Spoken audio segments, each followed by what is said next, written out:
Ayun mga kabaligtanon, no? Ito yung mga cellphone ko na collection ko na natutuwa ako guys pag nakikita ko.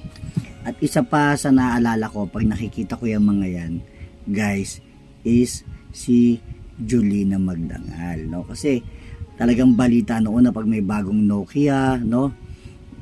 Binibili niya. So ang naisip ko nga guys, ipe-frame ko to eh. Tapos pag na-frame ko, sana mapapirmahan ko kay Miss Julina. Hindi ko lang alam kung paano makakarating sa kanya o mapipirmahan niya.